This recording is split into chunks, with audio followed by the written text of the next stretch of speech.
प्रश्न नंबर 8 हमको बोल रहा है कि 20 गुब्बारे हैं, उसे हमें 2 बच्चों को बांटना है और उनके बीच का अनुपात हमको दिया है 2:3। तो आपको निकालना है कि दोनों बच्चों को कितने कितने गुब्बारे मिले। यहाँ पर 2:3 का मतलब ये नहीं कि एक बच्चे को 2 मिल रहा है और एक बच्चे को 3 मिल रहा है। कैसे यदि 2 और 3 मिलेगा तो 20 गुब्बारे होंगे क्या? नहीं होंगे। आपका टोटल कितने गुब्बारे हैं? 20 गुब्बारे हैं।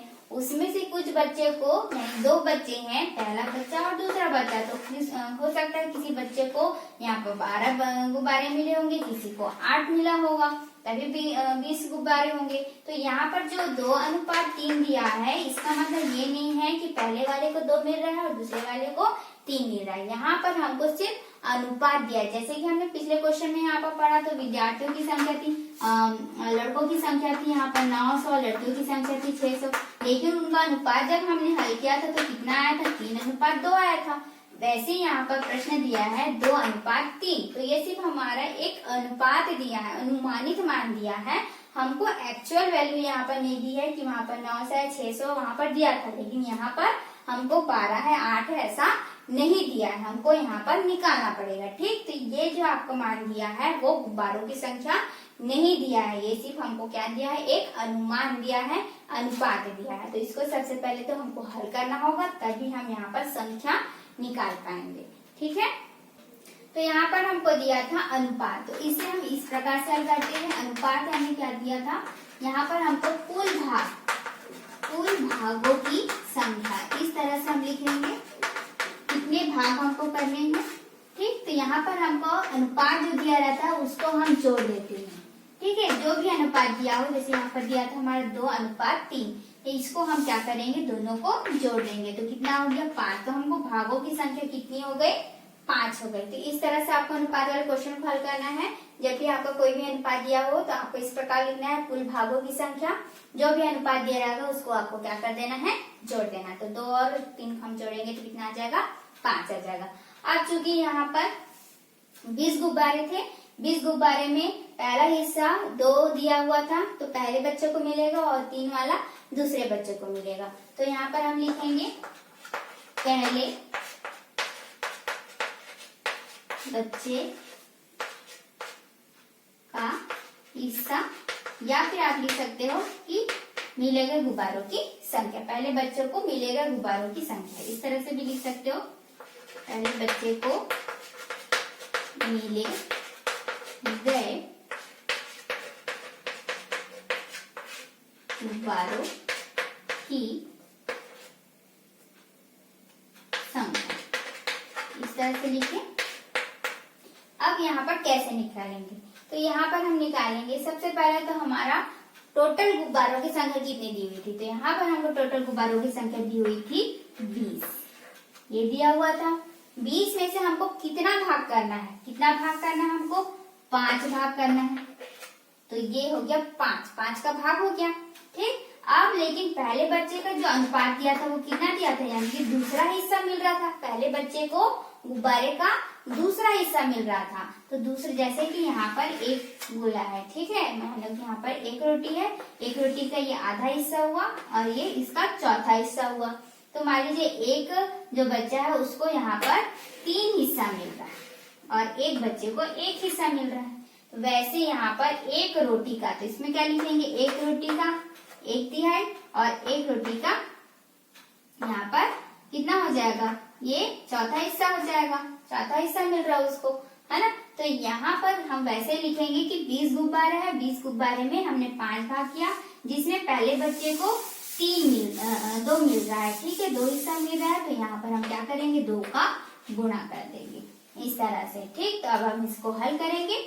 5 एकम 5, 5 चौक 30, 4 गुणा 2, तो पहले भी क्या हो जाएगा? 4 दूनी 8। तो पहले बच्चों को मिलेगा गुब्बारों की संख्या, पहले बच्चे को कितना मिला? गुब्बारा 8 गुब्बारा मिला। ठीक है, पहले बच्चे को कितना गुब्बारा मिला? 8। अब हम निकालेंगे दूसरे बच्चे के लिए, तो सेम वही लिखेंगे, दूसरे बच्चे को मिले गए गुब्बारों की संख्या।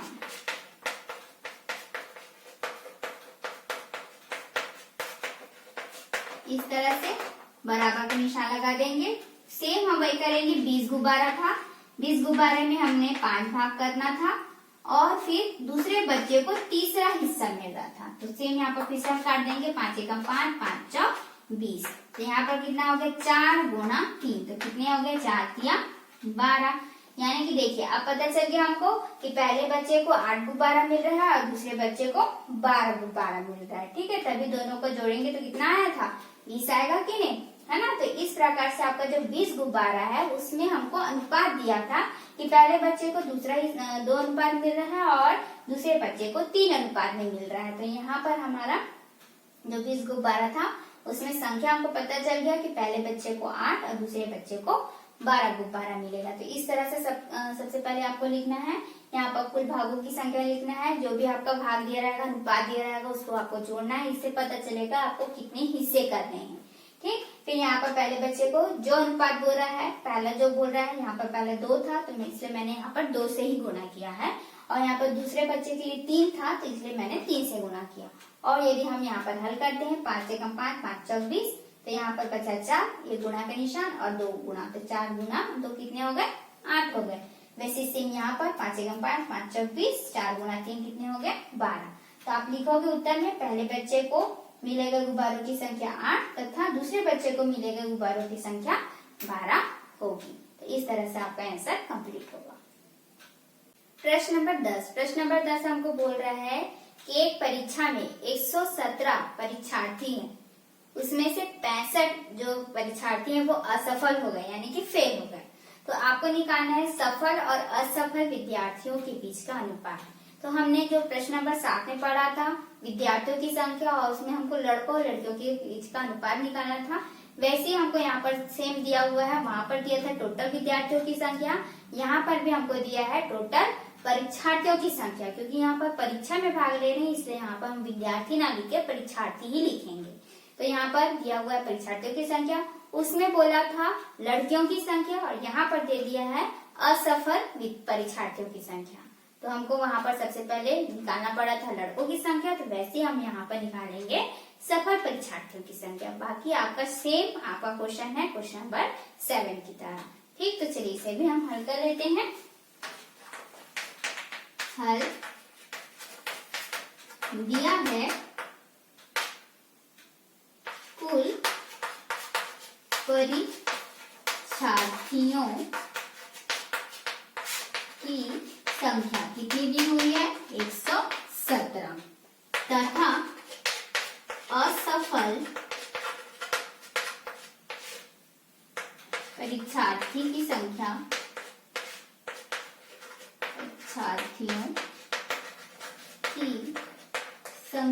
ये हमको दिया हुआ है 65। तो यहाँ से हमको सबसे पहले क्या निकालना होगा सफल परीक्षार्थियों की संख्या। सफल परीक्षार्थियों की संख्या कैसे निकालेंगे, टोटल में से हम इसको घटा देंगे तो हमारा सफल निकल जाएगा, सफल विद्यार्थियों की संख्या निकल जाएगी इस तरह से। अब हम क्या करेंगे इसको घटा देंगे तो कितना आ जाएगा हमारा, यहाँ आ जाएगा 2 और यहाँ आ जाएगा 5, तो कितने हो गए 52। ठीक, तो यहाँ पर घटा दिया हमने टोटल विद्यार्थियों जो परीक्षार्थी थे उसमें से मैंने घटा दिया तो सफल परीक्षार्थियों की संख्या यहाँ पर निकल गई 52। अब हम निकालेंगे सफल परीक्षार्थियों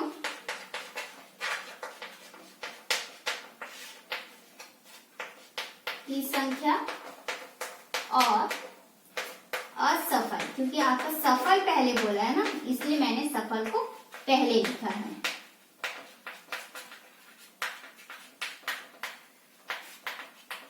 इस तरह से सफल परीक्षार्थी हमारे कितने निकले 52 और असफल हमको कितना दिया था 65। अब हम क्या करेंगे इसको हल कर देंगे।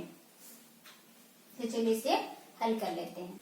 तो हमारा अनुपात आया था यहाँ पर सफल में कितना था 52 और असफल के लिए था 65। इस तरह से मैंने लिखा हुआ था। अब हम इसे सरल कर लेंगे 52/65।